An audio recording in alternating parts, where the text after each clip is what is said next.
Kembali lagi bersama Bang Jago. Seperti biasa, Mimin selalu mendoakan kalian semoga selalu dalam keadaan sehat dan dalam kondisi terbaik ya. Di video kali ini Mimin akan menceritakan sebuah donghua series dari San Qian Dao. Tak berlama-lama, langsung saja kita masuk ke isi ceritanya.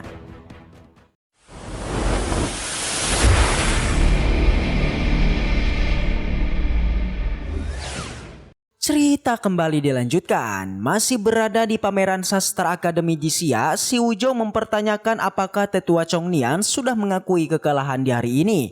Di sana, Ketua Chongnian yang mengakui kemampuan sastra Wujo lebih hebat ketimbang dirinya.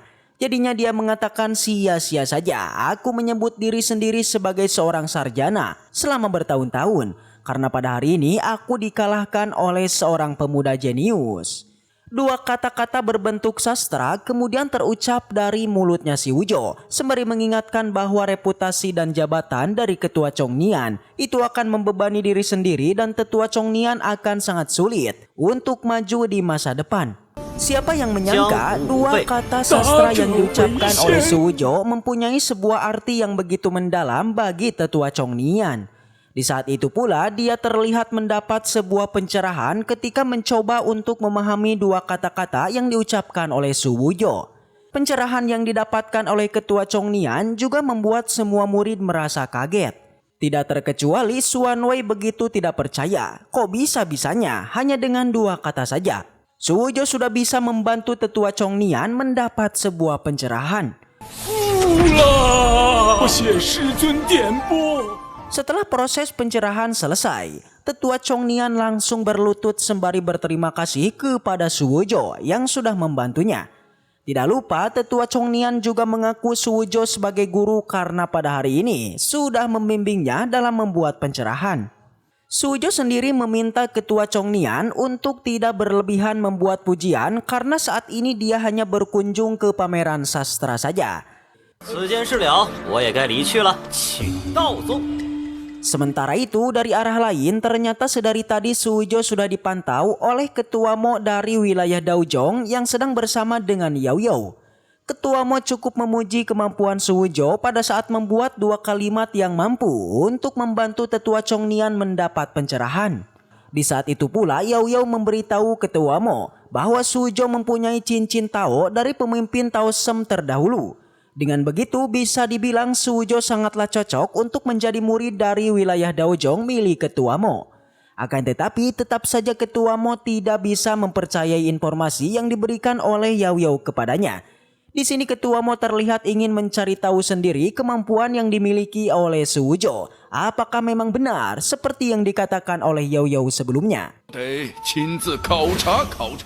Penyelidikan yang akan dilakukan oleh Ketua Mo membuat Yao Yao berharap kalau kelakuan dari Su Wujo itu tidak akan mengecewakannya. Sementara itu di jalan kota Xuancheng, Xuan Wei memberitahukan ketertarikannya untuk bergabung menjadi murid wilayah Daojong kepada Wujo. Hal ini pun membuat dia pun kaget karena menurutnya sekarang Xuan Wei adalah pemimpin kota Xuancheng. Kenapa masih memiliki hasrat untuk menjadi murid dari wilayah Daojong? Dia pun kemudian menjelaskan kalau menjadi murid wilayah Daojong itu akan membuka kesempatan untuk menjadi pemimpin wilayah Daojong sendiri. Diketahui kalau pemimpin wilayah Daojong masih menjadi salah satu yang terdepan di antara wilayah Tao Sem yang ada di wilayah-wilayah lain. Dan ya, tentu saja kedudukan tersebut membuat pemimpin-pemimpin dari wilayah Daojong begitu dihormati. Mendapati semua informasi yang diberikan oleh Xuan Wei membuat Su Wujo akhirnya memahami kalau status pemimpin Daojong begitu tinggi. Dia juga langsung kepikiran kalau seandainya dia bisa menjadi pemimpin dari wilayah Daojong, maka kesempatan untuk mengalahkan Lotu akan semakin besar. Sementara itu Xuan Wei pun langsung menanyakan kepada Su Wujo apakah dia mempunyai koneksi dengan wilayah Daojong karena Xuan Wei di sini kelihatan sangat berharap kalau dirinya bisa menjadi murid dari Daojong. Namun karena Su Wujo masih kesal dengan Xuan Wei perihal taruhan menjual udang terbang, dia berencana ngerjain Xuan Wei dengan berkata kalau dia memang mempunyai sebuah koneksi yang baik dengan wilayah Daojong. Namun iya, tentu saja ada sebuah harga yang harus dibayar jika Xuan Wei ingin Su Wujo menjadi jembatan untuk bisa masuk menjadi murid wilayah Daojong. Xuan Wei pun kemudian memahami ucapan Wuzhou sembari mengeluarkan 2 buah kertas yang bernilai 10.000 tael. Sontak si Wuzhou pun dibuat kaget karena Xuan Wei menganggap kalau 10.000 tael adalah jumlah uang yang cukup kecil. Tanpa pikir panjang, Su Wuzhou pun mengambil 2 buah kertas uang di tangan Xuan Wei dengan dalih kalau sebagian akan dia sumbangkan untuk beberapa orang di wilayah Xuancheng. 1万两银票不成敬意。干嘛还塞我1万两银子？居然还觉得1万两少？干嘛给我钱啊？我知道1万两有点少，难道我对这个世界有误解？就捐给宣城百姓，还有这链子。 Terlebih lagi, di sini juga Su Wuzhou menginginkan rantai emas yang digunakan oleh Xuan Wei. Di sana, Wuzhou kemudian berkata kepada Xuan Wei kalau dia mempunyai hubungan baik serta mengenal banyak master di wilayah Daozhong. Jadi Xuan Wei tidak perlu khawatir untuk bisa masuk menjadi seorang murid. Tiba-tiba saja jalan bergetar dan orang-orang berlarian panik karena tetua Mo pun mendatangi Su Wuzhou. 你和本宗主铁道不知道啊！ 我道仙。 Tentu saja sedari tadi tetua Mo sudah mendengar semua kebohongan yang dibuat oleh Su Wuzhou kepada Xuan Wei.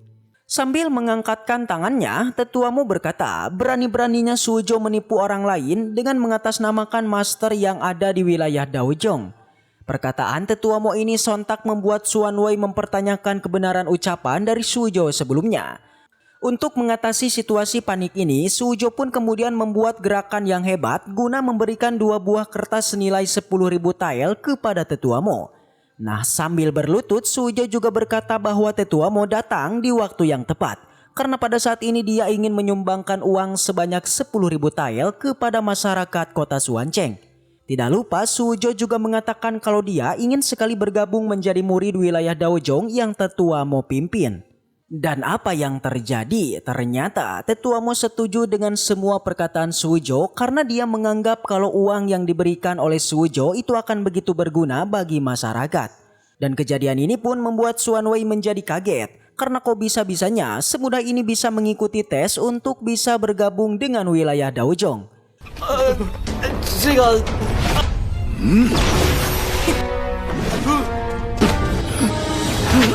是我要捐给宣城百姓的，慈善好施，广济百姓。道宗容易着想的人了。这么简单就入道宗了？ Ketua Mo juga kelihatan akan memberikan kesempatan agar Su Wuzhou dan Xuan Wei bisa masuk menjadi bagian dari wilayah Daozhong, yaitu dengan mengikuti perekrutan murid yang diadakan oleh Sekte Juntian. Hal mengejutkan kembali dikatakan oleh Ketua Mo, di mana menurutnya Su Wuzhou dan Xuan Wei harus menyerahkan banyak uang ketika di Sekte Juntian nanti agar mendapatkan kedudukan yang tinggi di wilayah Daozhong. Perkataan Ketua Mo ini tentu saja membuat Su Wuzhou kaget karena kok bisa-bisanya dia harus berdonasi di Sekte Juntian. 我能加入道宗了吗？你们2个都想入我道宗，一个机会。什么机会？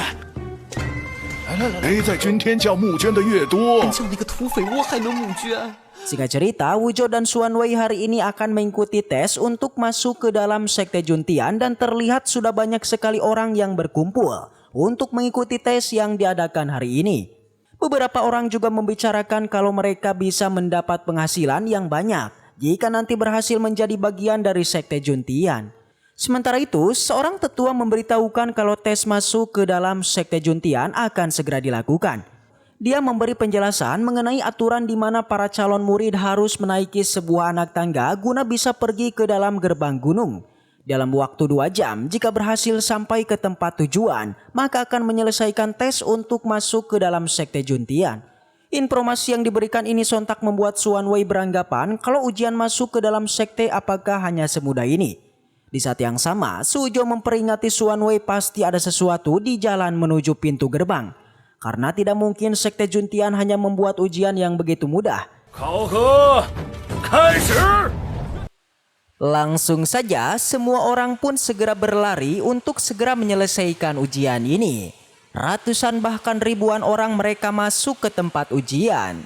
Namun berbeda dengan Su Wuzhou, dia masihlah terdiam. Yang bahkan Xuan Wei mengajaknya untuk segera masuk ke tempat ujian dan menarik Su Wuzhou. Wuzhou mencoba menolaknya, dia mengatakan kalau di tempat ini dirinya ingin mengamati terlebih dahulu. Karena dia mengira di sini pasti saja ada hal yang janggal. Dan benar saja ketika Wujo memasukinya, tiba-tiba semua orang menghilang ditelan kabut di tempat ini. Di saat yang sama Wujo juga bertemu dengan Kimo. Sontak saja si Wujo menjadi sangatlah senang dan menghampirinya. Dia berjanji Wujo tak akan lagi melepaskan Kimo dan akan tetap bersamanya, tapi bukan saat ini. Karena Wujo sudah tahu kalau ini semua adalah sebuah ilusi belaka. Benar saja di sana Kimo tiba-tiba menghilang. Dan dia bertekad jika sebentar lagi si Wujo akan segera menemuinya. Setelah itu ia pun terus memasuki hingga ke dalam tempat ujian. Memanglah benar di tempat ini merupakan tempat yang dipenuhi dengan ilusi. Terbukti semua orang sudah mulai terkena ilusi seakan menjadi gila. Bermacam-macam ilusi yang dialami semua orang di sini. Mulai dari bermimpi menjadi kesatria, bermimpi menjadi seorang guru, hingga ada juga yang bermimpi menabok diri sendiri. Pada saat ini Wujo begitu penasaran dengan mimpi dari Xuanwei, yang ternyata dia tengah bermimpi menemui gadis pujaannya yang adalah Sisi. Yang bahkan Xuanwei mengira jika sosok Wujo ini adalah Sisi. Wujo mencoba menyadarkannya, tapi Xuanwei masih belum juga tersadar, yang pada akhirnya demi untuk menyadarkannya, Wujo kemudian mengeluarkan kekuatannya untuk meninjunya. Alhasil tindakan barusan membuat Xuanwei pun tersadar. 我在飞翔。诗诗，阴阳一拳。诗诗，你干嘛打？ Wujo menanyakan tentang siapakah gerangan yang diimpikan oleh Xuanwei. Xuanwei tidaklah memberitahukannya, dia malah menanyakan apakah barusan dirinya ini sudah terkena ilusi. Yang tentu saja Xuanwei ini sudah terkena ilusi, yakni semua yang terjadi di tempat ini merupakan hanya khayalan. Waktu demi waktu terus berlalu, dan si Wujo juga terus masuk ke dalam tempat ujian ini. Di perjalanan benar saja dirinya terus menemukan orang yang sedang bermimpi. Dan di sana si Wujo kemudian berpikir bagaimanakah caranya untuk menghilangkan ilusi ini pada semua orang. Xuanwei bertanya apakah Wujo sudah mendapatkan ide, yang ternyata dia sudah memilikinya. Dia melihat semua orang di sini merupakan orang yang serakah yang menginginkan kekayaan. Jadinya Wujo berniat untuk mencari uang mereka. Segera ia pun mengatakan rencananya pada Xuanwei dan ya seketika ia pun setuju. Dan Wujo pun memberikan sebuah harta untuk menjalankan tugasnya. Meskipun Xuanwei masih pesimis, tapi pada akhirnya ia pun langsung melakukan apa yang sudah Wujo katakan. Segera ia pun bergerak untuk bersiap menjalankan rencananya. Di saat semua orang sedang asik bermimpi, di sana Xuanwei kemudian melepaskan semua perak yang dia miliki. Dan di saat itu pula semua kabut pun menghilang karena Wujo lah yang melakukannya. Jadinya ketika semua orang melihat Xuanwei melepaskan uang untuk mengusir kabut, akhirnya semua orang pun percaya dan langsung mengikutinya. Awalnya sembari melemparkan peraknya, Xuanwei ini masih beranggapan Wujo ini bodoh. Tapi ketika melihat ke arah belakang, tak disangka semua orang malah percaya dan melemparkan semua uang yang dimiliki untuk menghilangkan kabut di depan mereka. Sembari melemparkan perak, semua orang perlahan maju berlari untuk menyelesaikan ujian ini.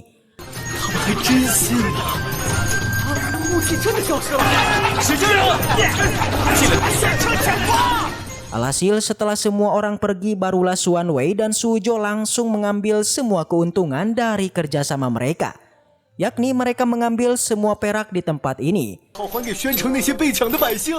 Scene kemudian berpindah di tempat para tetua. Di sana terlihat ada tetua Mo yang sangat kesal atas pelayanan Sekte Juntian kepadanya yang masih kurang. Ia mempermasalahkan tentang buah yang diberikan oleh Sekte Juntian. Mendengar itu, ketua Sekte Juntian meminta maaf atas pelayanannya ini. Mendengar ini, ketua Mo pun akhirnya tidak mempermasalahkannya. Dan di sana ia mengatakan demi untuk mencegah Sekte Juntian melakukan kesalahan lagi. Jadinya ia pun bersedia untuk mengajari semua orang di Sekte Juntian dalam mencari seorang murid. Sang ketua pun setuju dan penasaran tentang bagaimanakah ketua Mo mengajarinya. Tak lama setelah itu orang-orang pun satu persatu keluar dari tempat ujian. Mereka semua tentu sangat senang karena akhirnya mereka berhasil menyelesaikan ujian ini. Namun dengan banyaknya murid yang lulus membuat ketua sekte sedikit meremehkan ketua Mo. Itu karena ujian yang dilakukan ini merupakan usulan dari ketua Mo. Ketua Sekte Juntian menilai kalau semua orang yang berhasil lolos dari ujian Tetua Mo sebenarnya tidaklah memiliki moral dan tidak terlihat seperti orang-orang terhormat. Jadinya karena seperti itu sang Ketua Sekte Juntian lantas sedikit meremehkan ujian ini dan menganggap jika ujian ini terus dilakukan, maka sekte mereka akan mengalami kemunduran. Sontak Ketua Mo menjadi marah dan langsung mengeluarkan kekuatannya. Melihat ini langsung saja sang Ketua Sekte pun meminta maaf atas ucapannya barusan. Alhasil Ketua Mo pun memaafkannya dan tanpa diduga sebuah getaran pun muncul. Ketua Sekte Juntian bertanya-tanya tentang apa yang sebenarnya telah terjadi. Namun Ketua Mo nampaknya sudah tahu jika pergerakan barusan itu adalah ulah dari si Wujo. Dan ternyata getaran itu bersumber dari semua orang yang lulus ujian. Dan setelah itu, waduh bersambung. Baiklah, mungkin segitu aja untuk pembahasan kali ini. Dan semoga kita selalu diberikan kesehatan untuk mengawal Donghua ini. Dan sampai jumpa ya di video selanjutnya.